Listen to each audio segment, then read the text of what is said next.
He went after Don Lemon too, I guess, huh? Yeah, he went after the both of them.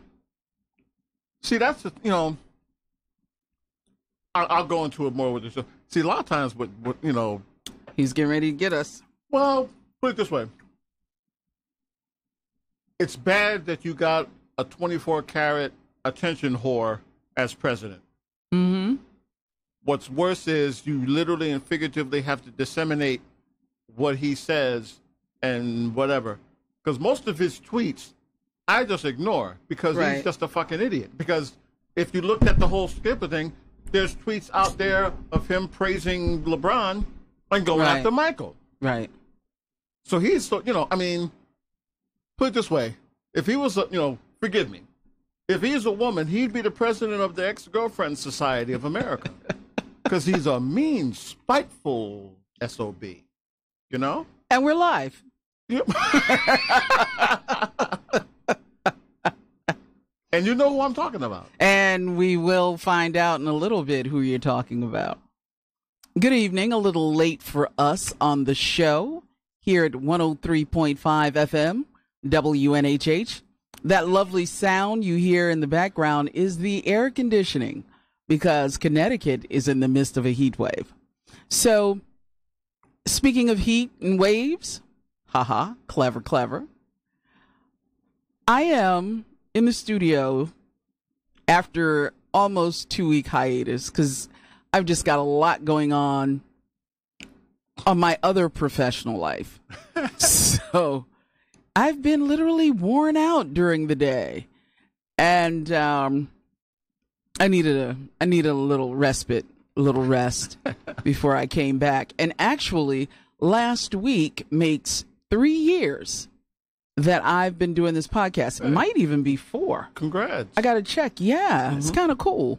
I love WNHH because it gives me the opportunity to talk about things that I didn't get to talk about on other shows in my past life. There you go. And I can do as much as I want. There you go.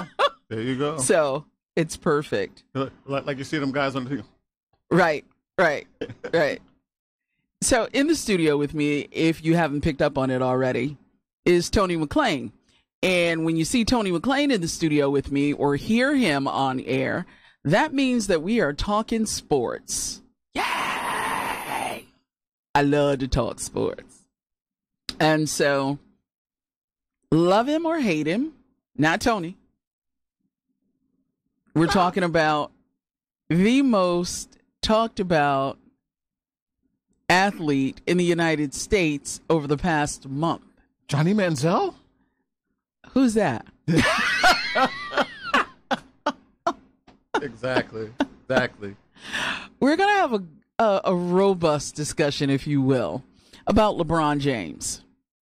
And for me, this started when it was announced that the wonder of Akron, the wonder of South Beach. He's been called other things in Akron too, but that's what, you know, we got the kiddies are listening, so, you know. Is now the wonder of Los Angeles. And we're not talking Clippers. We're talking Lakers. And if you know me, I'm a Lakers fan. Have been since the Norm Nixon days.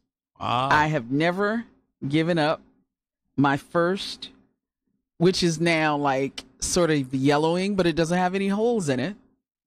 My first NBA, you know how they first came out with the jerseys? Oh, yeah. Back in the 80s? Oh, yeah. Yeah. I still have mine. Wow, okay. And it's in pretty good shape. Is it a player jersey or just a generic? Who do you got? Player jersey. Whatever Magic's number was. Oh, 32.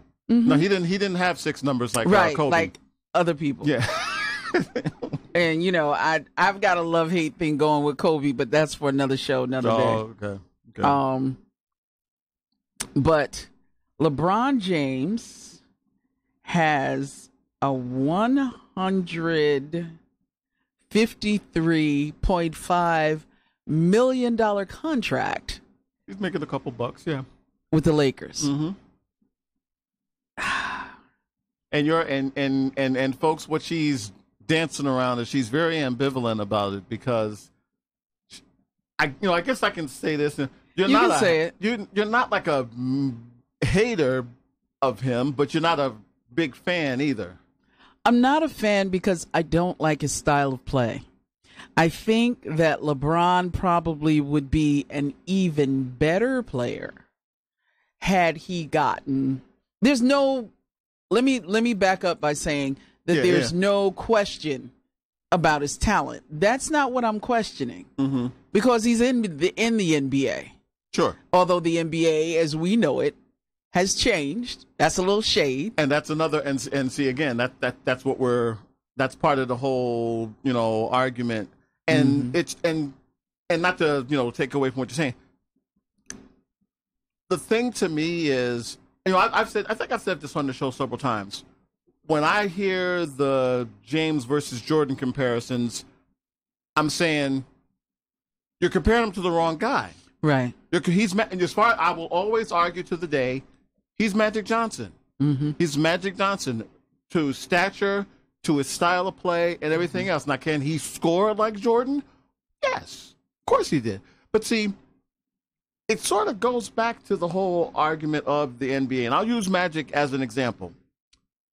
Magic's rookie year, Bird won the MVP. I'm sorry, Bird won Rookie of the Year. Correct.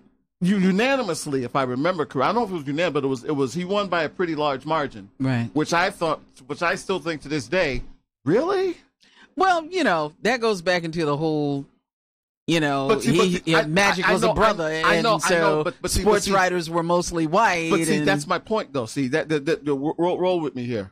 Now, of course, he wins the Finals MVP that year, with the triple double in Game 6, where he plays all 5 positions, 42 points, 10 rebounds, all that other stuff.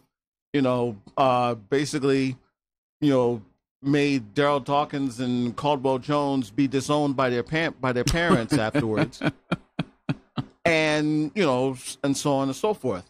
But see. This is the part of manipulation that I get a hard time with. They always talk about the Bird Magic era, and I get it. We all old enough to remember. But they didn't start giving Magic his quote-unquote MVPs until he started scoring more. Right. So, to me, that's the contradiction, because if you're telling me that Bird and Magic, made it cool to pass the ball to everybody, then why doesn't Magic have the same amount of MVPs as Bird? Now that may be off subject, but see, I think it isn't, because with the scrutiny of the NBA, while we know the styles have changed over the years, because the scrutiny is still there. It's still there in the sense of, see, to me, the MVP now has become the homecoming queen award. It's so-and-so's time to win it now. Like this past year with Harden. Oh, it was Harden's time to win it this year. That 2 years ago, it was Russell Westbrook's time to win it. There are times when Jordan, Kareem, and others who've won multiple MVPs, they won MVP strictly because they went on they had the thing of, they're the best player, so they're whatever. And I get that, but there's been a lot of times in the NBA where there have been where players have put up a better season. And see, maybe the argument is more, what is the MVP? I've always looked at it. So, yeah, go ahead. Not to cut you off. Yeah, go ahead. But, so how does this relate to LeBron and his style of play? It relates to LeBron because, like I said, I still think people knee-jerk compare him to Jordan. Whether it's and to me, that's the maddening part. I think that's wherever you like. I read something today. LeBron's not the most influential athlete of all time. He doesn't have to be, you idiot. If he's the most influential now, it doesn't matter. But see, these arguments that go on with Jordan versus James, we were hearing these same arguments back in the day with Dr. J versus Jordan. And Right. again, I think while they elevated the game literally and figuratively, Right. they were two different kinds of players. Well, I mean, understand, my argument with LeBron is not even a comparison thing. Mm-hmm. My thing is that he scores. However he does it, he scores. Mm-hmm. You know, he plays a little defense. What is it specific? I know I asked. I know. What is it? Give me like 3 things that just say to you. And that's hard for me because I just, granted, okay, I may look at this a little bit different than other people. Sure. I know that he's over 7 feet. So it's not. I always thought isn't he actually like 6'9"? I think he's 7. I don't think he's 7. You think he's 7? No, I think he's 6'9". He plays big, but no, I think he's like 6. He might be like 6'9" and 3/4 or something like that. No, I don't think he's 7 feet. Okay. I don't think I think he's 7 I feet. think his style is very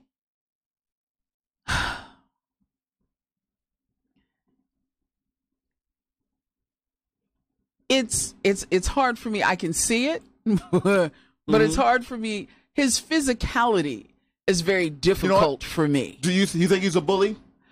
I think he's a bully, and Jordan had been called such. Mm-hmm. I think that his style of play to me is more playground. It's fast. It's unorganized. Mm-hmm. It's almost like, which for a player is good for him to be organic and thinking about it and letting things come naturally to him. Mm-hmm. That's talent. But when you're playing with a team, some of that has to get shut down. And I'm not saying that he's not a team player, because he's played on teams where he's had to. You and I both know. Hey, look, I've always said, where he's had to take the reins. Put it this way, the very first time, put it this way, if his career had ended 3 years into his career, to me, he gets into the Hall of Fame literally by dragging that piece of you-know-what Cleveland team to the final. When he had to drag Danielle Marshall and Boobie Gibson and Ilgauskas and Drew Gooden and might as well, Foots Walker and I mean, and just a team. When to me, that was the ninth wonder of the world, putting that team to the finals. And rightfully, they got whooped by San Antonio. But the fact that he was able to do that speaks volumes. Now, again, I can already hear the Jordan folks that are going to be like, he didn't play with as many good players. And Steve is like, look. But again, that's not even relevant to my argument because Jordan played in a different era.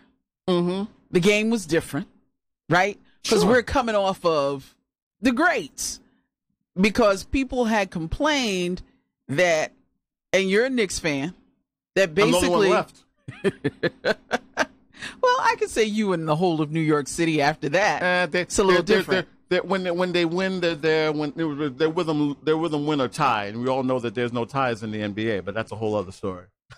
After the Knicks and the Pacers series of back in the day, there was no real oomph after that. You might have had, my Lakers come in, and then it became the Jordan era. It was Detroit, and it was a fun ride with Detroit, right? Yeah, it was a fun ride. I think it's funny. Detroit, I don't think gets really enough credit. I know everybody always thinks of the bad boys, but they don't get enough because they were players. Them in Houston.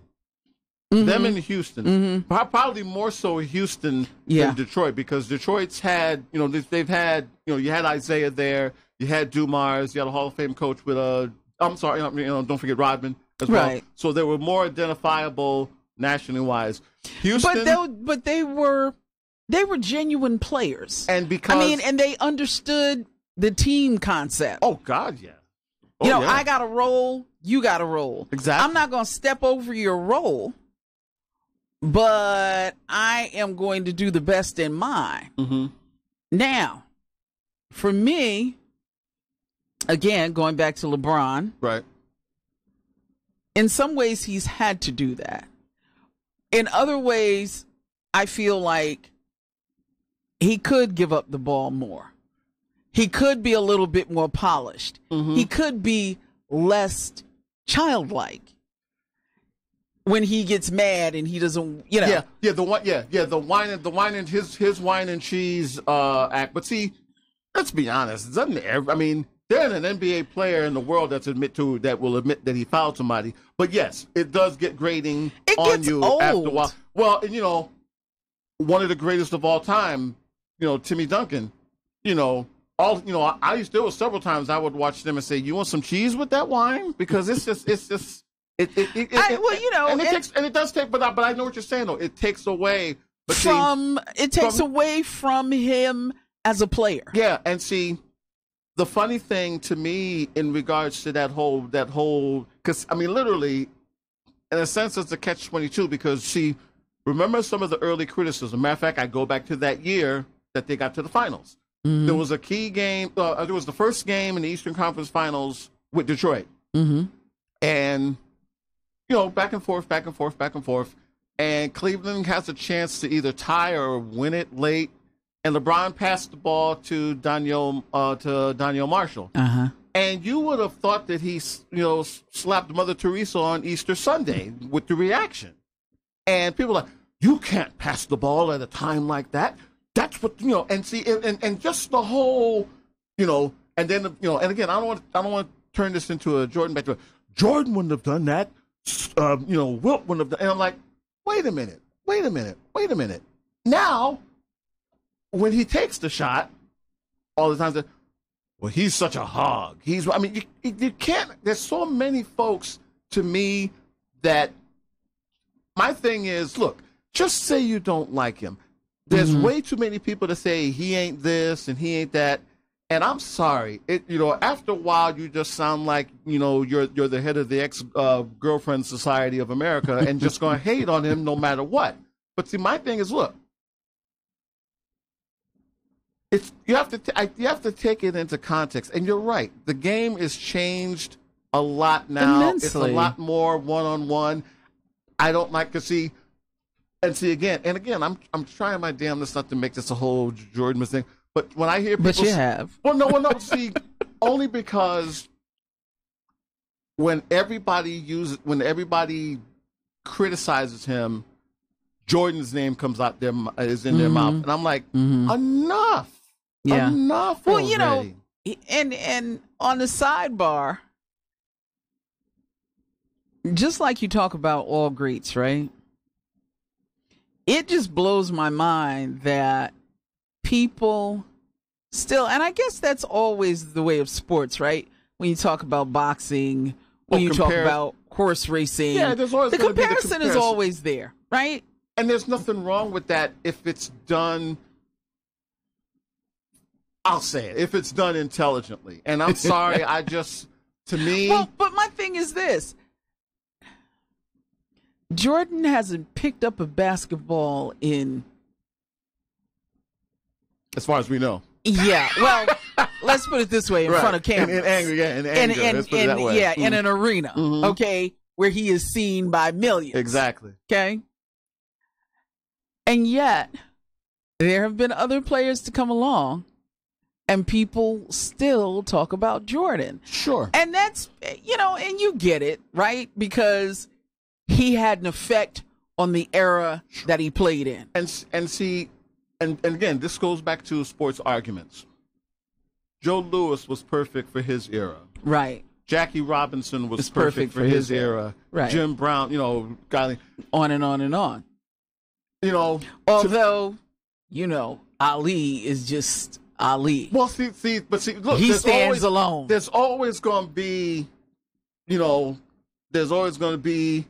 an omega to the, the whatever.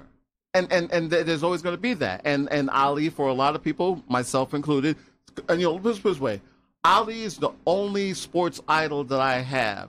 And it had absolutely nothing to do with the Ali Shuffle.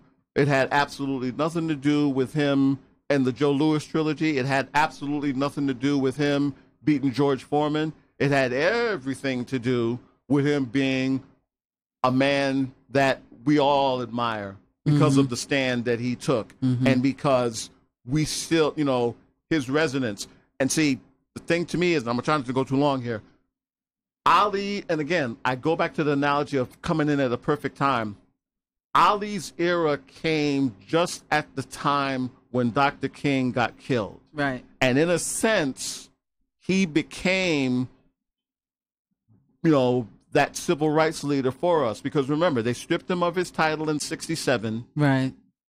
Doc was killed a year later, and he was out, we saw him out on this, out on the speaking circuit and everything.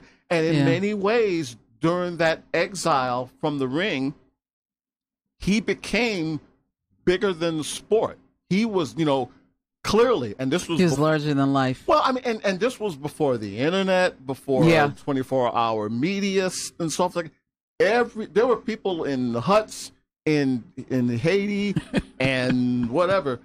All you had to do is say, Ali, anybody, if you ever want to see the impact, go out and rent out When We Were Kings. To me, that speaks volumes. But and again, to get back to the thing, to the subject, which is LeBron. Yeah, it's this way. LeBron, in a sense, is perfect for his era with the 24/7 media frenzy, and also, and I think we've talked about this before. To me, this is another golden age of the NBA. Yeah, and I know there's a lot of people that there's still some men and women in the barbershop that will let not certain eras die. Won't give up, whatever. And I get it. But there comes a time when it's like, look, if you're going to just say you don't like him and let me finish my sandwich. Because if you're going to keep trying to tell me he can't play and he's not this and all that, I'm either going to walk out or I'm going to slap you with my sandwich because the kid can't play. You're listening to the show on WNHH-LP 103.5 FM. Broadcasting live from downtown New Haven. We're streaming live on TuneIn Radio and newhavenindependent.org. We're also streaming live video on Facebook Live. Or all you have to do is go to facebook.com, New Haven Independent, or just go to your own Facebook page and look us up. All right? This is the show. My name is Michelle Turner. I have the good fortune of being its host. Sitting across from me at the other microphone is the one and only New Haven sports guru, Tony McClean. So we are trying to we're trying to talk about LeBron James, and we keep coming back to comparisons with different people. Mm-hmm. But I will say this. I don't sign LeBron's checks. So I really don't. It's not, as a person, he seems to be a very fabulous, simple kind of guy. Sure. His family seems to be very much even. He's married the girl, his high school sweetheart. Mm-hmm. You never hear about him being embroiled in any kind of scandal. And he handles his own, literally, he handles his own business. He doesn't have very many agents or go-betweens to the team. And the crazy thing is... It's he and his boys. Yeah, and the crazy thing is that's why people hate on him so much, I think. Because there's no scandal. Yeah, and you know what? I know people will say... The sad thing is, he probably gets more hate from black folks than he does from white folks. Yeah, notwithstanding the 24-karat idiot sitting at 1600 Which Pennsylvania Avenue. We'll talk about that later. Yeah, but I think you're right in that. I think that for some strange reason, instead of African Americans getting solidly behind a sports figure, but again, we can go back to Ali. Because when Ali said he wasn't going to go to Vietnam. Oh, sure. Oh, yeah. Folks nearly jumped off the bridge because it was like, well, you're an upstanding American. You are Muhammad Ali. You've won Olympic medals. You've won the heavyweight title. You represent America. And he's like, Not really, because America doesn't represent me. And those very same folks that were going after him, they were going after him because of his religion. I remember. I vividly remembered. I'm trying not to get off the topic, but it's hard. I vividly remember having a heated argument as a youngster with an old white man because he's literally said he joined the Muslims so he wouldn't be able to so he wouldn't be able to serve in the army. And I said, wait a minute, sir. Here's a timeline.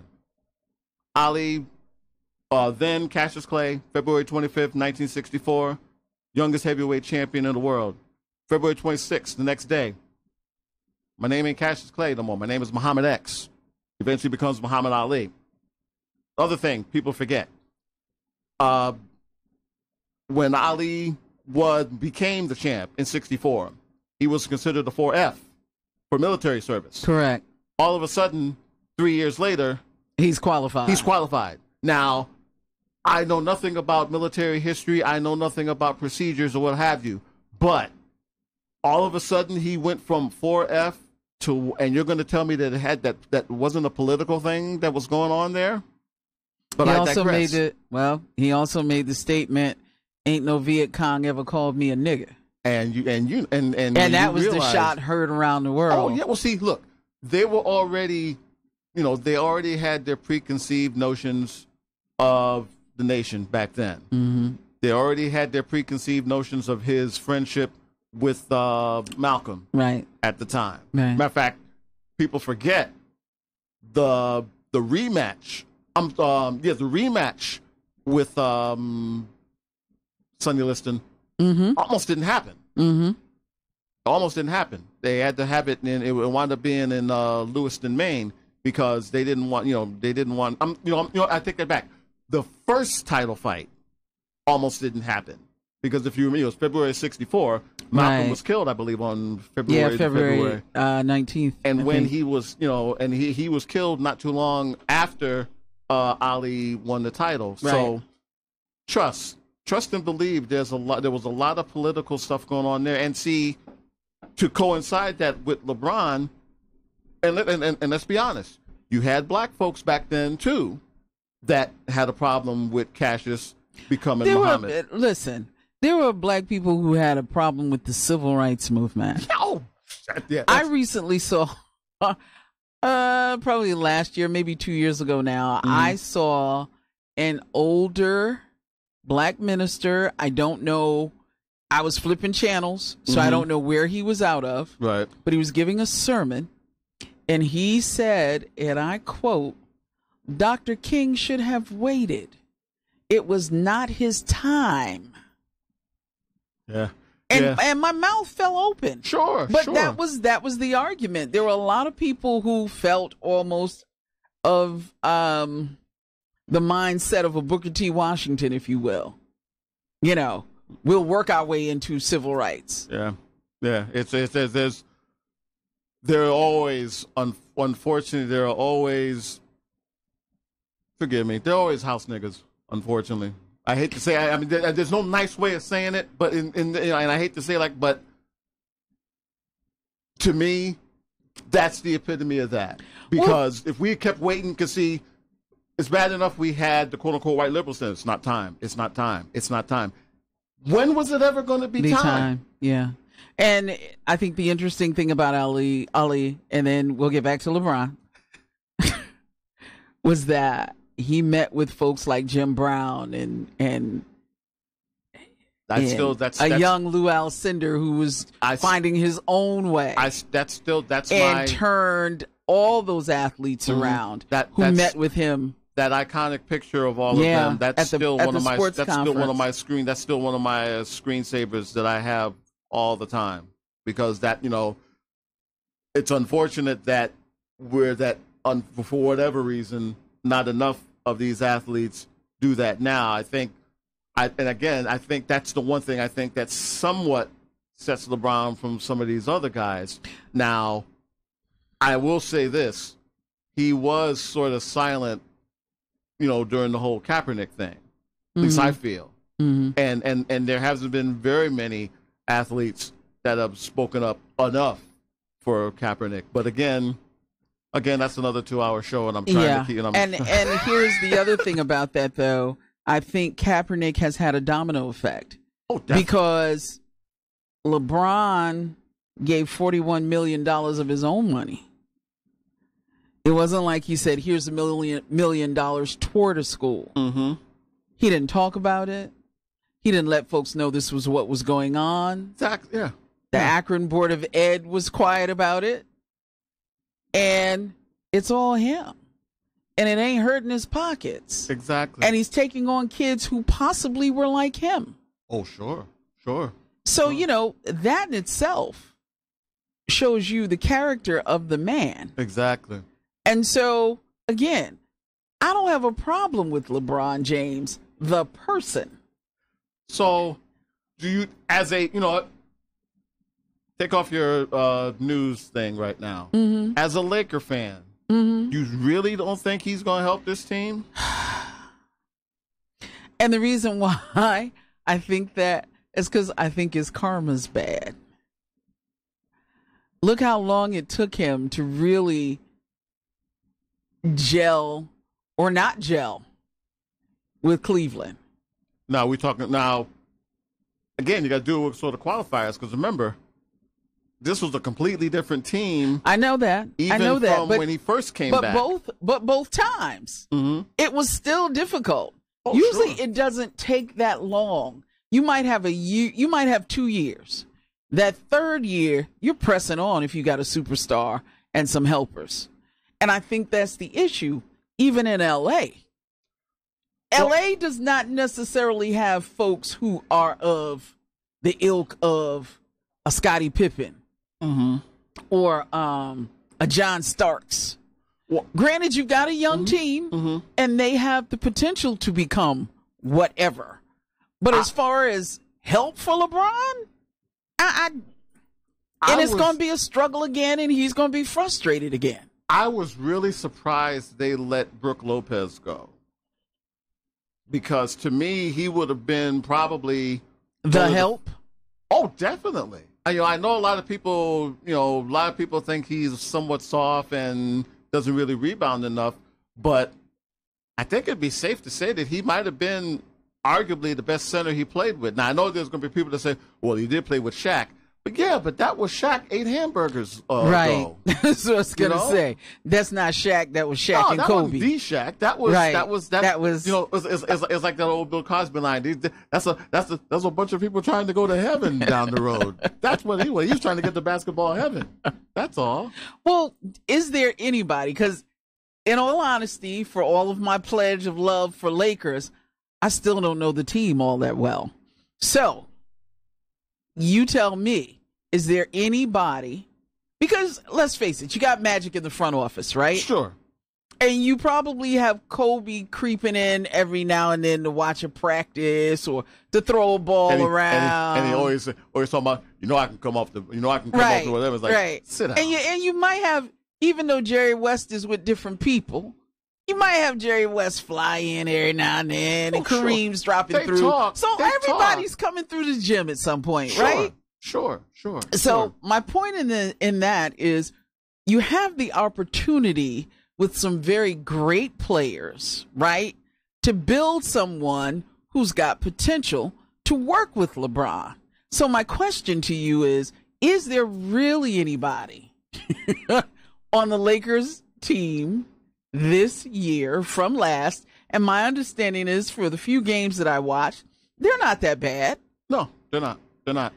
But is there anybody that can be melded to really become the side people, the players, the teammates that LeBron needs to win? Yes, I do believe that.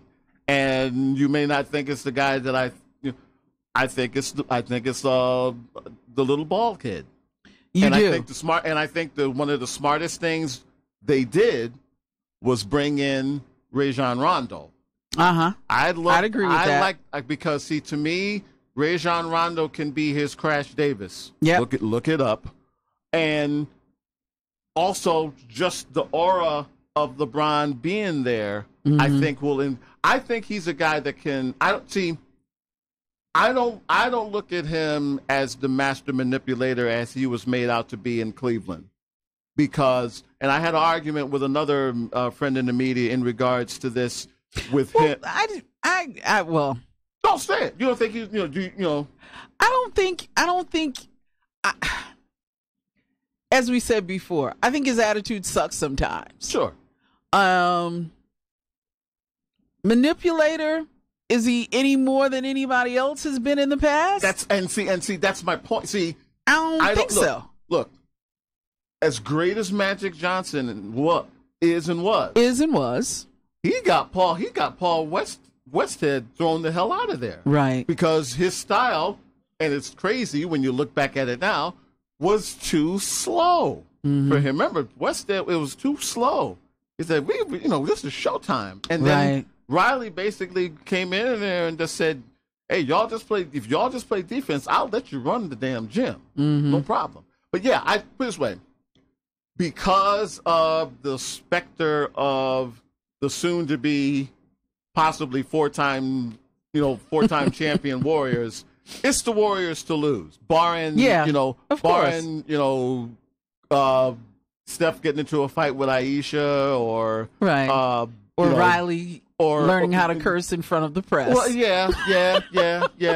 And see, the scary thing is their throwaway move of bringing in Boogie Cousins for basically the league minimum has all but clinched them to at the very least get to the Western Conference Final again, if not the final. See, to me, LeBron was the first piece in, dare I say it, the Lakers' version of the process. But their process probably will be speeded up a little bit more than Philly, because there's parts there. And the one thing I think that the Lakers will have that the Sixers are still trying to get is a veteran presence. Because how about money? That too. See, remember, they still can get another max contract. And see, remember, they're bringing in Rondo for 1 year. Yeah. Stevenson, which I really don't understand, is there for most of the guys that they brought in. That's why I was so surprised they let Lopez walk, because if nothing else, and I know it's the Western. That's money, Tony. I mean, yeah, but you're sweetening the pot because now you don't have this guy at this salary. Yeah. Well, see, put it this way. I'm thinking, and again, I get the whole salary thing, but to me, and I guess it maybe speaks to more how fast they want to whatever. Because see, do they make? I'll go out. I think they make the playoffs this year. Which is, I think, Los Angeles? Yes. I think they definitely make the playoffs this year. They might be ready to do that. Yeah, and that's because it's the third year. These guys have basically been together that long. They've gotten to playoff mentality. And the bottom, and for all the hype that the Western Conference get, the bottom end is, Minnesota Minnesota has digressed, I feel. Yeah. I do think one of the top four, i.e. Houston, is going to take a step back because, their whole intent this year was to win it all this year, and it blew up miserably. And as much as I love Melo, that is the last place he should go. Well, my thing with Carmelo Anthony is I don't think that Carmelo Anthony, who's also a whiner, has found his tribe. He hasn't found his tribe yet. And he ain't gonna. And at this point in his career, he's never gonna get it. You don't think so? No. Why? Look, I think the NBA is the most unforgiving league in all the sports. You get a 3 to 5 year window to win. If you do not take advantage of that, you become the LA Clippers. Well, I mean. Okay. And I guess LeBron fits in that because he's been in situations where in that third or fourth year he wins and that fifth or sixth year he leaves. Yeah, it's and again, it's different levels of unforgiving. You can, because look, the Utah Jazz. They were always going to be, in a sense, the Buffalo Bills of the NBA because they couldn't beat Jordan. Now, I'll use my team, especially the Patrick Ewing era. Ewing had 1 year to get it and lost in Game 7 to, because John Starks, turned into me shooting in Game 7. But again, that's a whole other thing. You get that. You look at the teams that we're talking about that have won. The Pistons had to get by the Celtics. Correct. The Bulls had to get by the Pistons. The Knicks had to get by the Bulls. The Knicks also had to get by Indiana at one point. Well, I'm saying, but eventually it was always the Bulls. I mean, right? That's who it boiled down to. It was always the Bulls than them, seemingly every year. Right. And then it was the Pacers that had to finally get by the Knicks. Right. So it's a cycle, and if you do not take care of those three, because if I'm a fan of say Portland, I mean, why is there a team in Portland? Why is there a team in Milwaukee and not a team in Seattle? I mean, we could do this dance all day. Why are there certain, anyway. But see, that's the one thing about the NBA that even in the eras hasn't changed. You get that, say, 3 to 5 year window to win, and when you don't, you either become the old Clippers or you become good enough to be the Utah Jazz. So, or worse, you're good enough to get to the second. Or you're good enough to become the Toronto Raptors. So, what are we looking at for the Lakers? I think that right now, if you're looking at the way the team is put together right now, I think they're like an 8th or 7th seed. Okay. And see, remember, it's sort of and I know I'm going all over the place. It's sort of like these whining Yankee fans now. See, a year ago, they were just like, hey, just get us to 5, just finish 500. We're a bunch of rookies, and we're good. And those jokers got to the 7th game of the league championship series, 1 game away from the World Series. So, of course, the expectation level coming into this year was high. Now, they wind up getting their lunch handed to them by the Red Sox, who are on a historical run. The Yankees are 30 games over 500 themselves, which gets lost in the shuffle. But see, if it had been any other team, if it had been the Orioles that swept them in 4 games, if it had been the White Sox that had swept them in 4 games, it would have been like, they had a bad weekend. But the fact that it was the Red Sox in Fenway for everybody to see and talk about for the whole weekend, I mean, they couldn't, there wasn't a hole big enough to for the Yankees to crawl in. Yeah. So, as yourself, as a Laker fan, if they'd have gotten to the playoffs this year, you would have said, okay, progress. I like it. But they didn't. They still struggled. But you saw, But I see growth. You see growth. I see growth. You add a veteran presence like LeBron. Right. And to me, that's worth of them getting into the playoffs, which is a good first step. And see, with the because the playoffs last longer than Gone with the Wind Part 2, maybe they probably lose to the Warriors in 4, maybe 5 games in the first round. Anywho, but it's a learning thing. You say, okay, now we know. Right. And I think the fact that he's going to a new venue and what have you, I think that will rejuvenate him as well. Oh, yeah, I'm sure. What was funny to me was that people were like, oh, he's just doing this just to further his outside of the career. Yeah, I get that.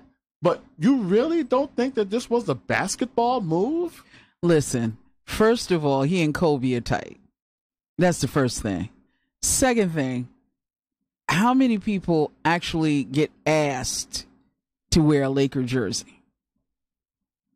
Not very many. I didn't even get asked to wear a Nets jersey. So, I could imagine what he's going through. Although if you go by these folks that keep messing with this mural, there's a segment of folks that just aren't happy. That could be just the lunatic fringe too, mind you. Yeah. But I and his kids are getting older. I think one of his kids is getting ready to go to high school. So, to plant some roots, Akron might be okay, but Akron's not necessarily the world. Yeah, and see, remember, and again, people forget, even when he was in Miami, he was still doing stuff in his hometown. Mm-hmm. He was still, people, the fact that people still play that, well, I didn't like the way he left Cleveland. You know what? Get over your damn self, okay? Yeah. Get over yourself.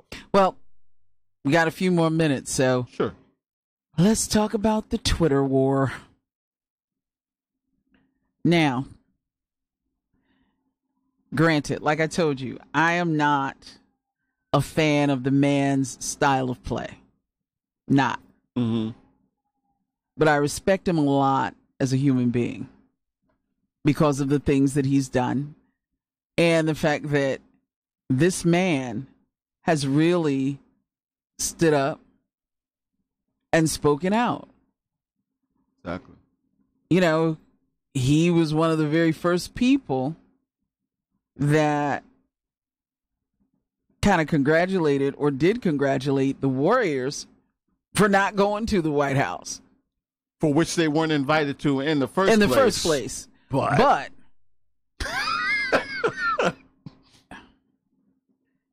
and so when I saw a clip, I didn't see the whole interview yet, mm-hmm. of Don Lemon from CNN walking through the school and interviewing LeBron. Mm-hmm.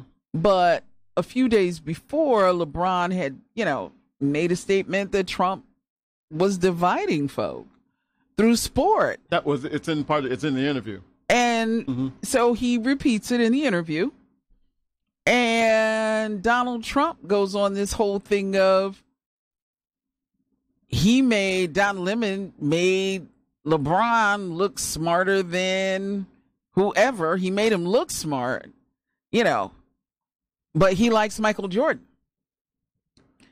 And so LeBron does not need, in my opinion, he doesn't need the president. This is a cat that took $41 million out of his own pocket and built a school. Mm-hmm. And the world didn't know about it until he chose to do an interview. Mm-hmm. Matter of fact, I wouldn't be surprised if he hired some folks from the old Trump University, but I digress.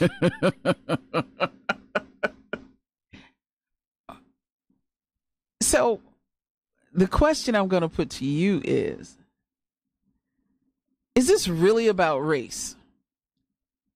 Or is it more or less about a president who saw two black men talking about something with their money?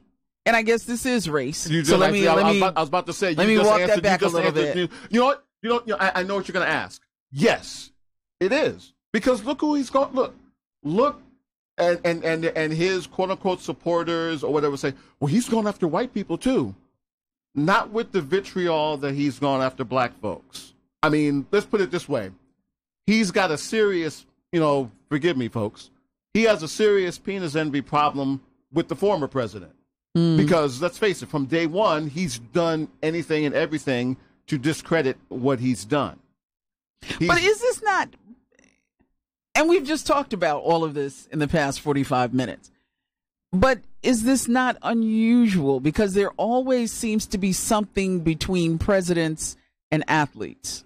Well, more so with Kemp, because see, look, Donald Trump is a 24-karat attention whore. And the worst thing that could have happened is for him to become president, in the sense because now we have to somewhat listen to this joker. Now, as we were prepping, when I was saying, when he's tweeting 4 a.m, unless he's saying we're gonna bomb someplace, I'm gonna turn. I mean, I'm not. You literally have to be like, okay, what exactly did the blankety blank say? Oh, that was it? Okay, I'm going back to bed.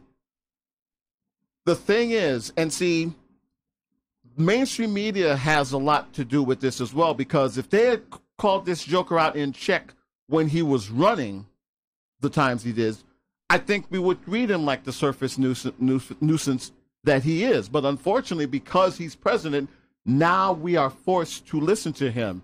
And, you know, because you got to remember, his real estate dealings were just as ruthless, if not more so, than Donald Sterling, and we all know how that came to be. Remember, whether people want to admit it or not, and I could give a damn about the Trump supporters, because they're just gonna, they're always gonna whatever. He has made a career out of going after black folks. To me, it's obvious that he only uses black folks for what he wants to do. Mm-hmm. He always has and always will. That's why I have absolutely, positively no love for Miss Manigault, because she knew exactly what she was getting into, and now she's going to write this quote-unquote tell-all book. No one gives a damn, Omarosa. No one gives a damn. So let me ask you this. Do you think this will pull more athletes out of the woodwork, and they will silently do things in this era of Trump? Because my thing is, my observation, Kaepernick said, okay, fine, y'all are going to hire me. I'll do some more things to really make you mad. And so he started doing all these different community-based things. He started giving away money, and he becomes Man of the Year. Exactly. Right? And see, even with that, I have some people say, well, I'll watch, when Kaepernick goes back to the NFL, then I'll watch. I'm like, you're missing the point, idiot. He's pointing out, the NFL has gone out of their way to point out how they don't care about black folks. And I didn't have to have Kanye West to tell me that. But the thing is, there's always been athletes that are doing stuff on the side that don't get the same press as LeBron. That's true. I always could see.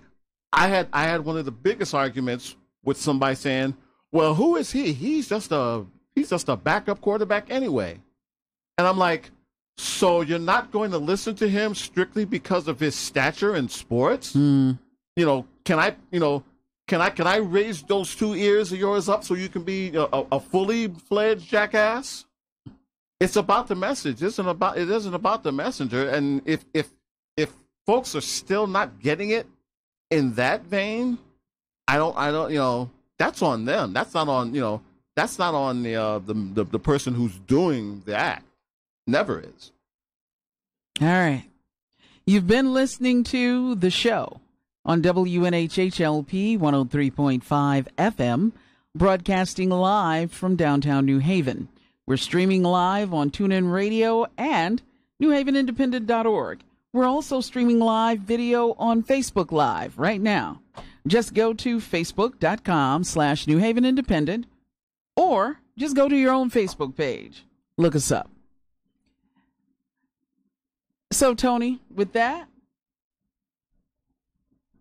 where do you see my Lakers? Give that prediction again. Oh, I see them as the 8th or 7th seed, and, 7th may be pushing it, but again, it depends on, a lot's going to depend on what happens in the, because see, there's going to be at least a couple teams in the West this year that are going to take a back seat. And I think that'll open the door for them to get to get in. And I think that eventually, if they play their cards right and they do this correctly, I think they can bring another title to LA. All right. I do. It's not, don't look at this current roster right now as how it's going to be in the future. If they get to where they're going. All right. This has been the show on 103.5 FM, WNHH, NewHavenIndependent.org. My name is Michelle Turner, and I have the good fortune of being the host of the show. Tony McClean is sports editor emeritus of the BASN network. I got it right. Newsroom. Newsroom. I'm not. Don't worry about it. Don't worry about it. Don't worry about it. I'm going to write it down. I keep threatening to write it down. I'm going to write it down. But this has been the show. Thank you for watching. Don't forget that Thursdays, I follow Love Babs here at 103.5 FM at 10 a.m. And then in the evening, we're on again at 6. This has been the show. Thank you, Harry. Bye, Appreciate Harry. you.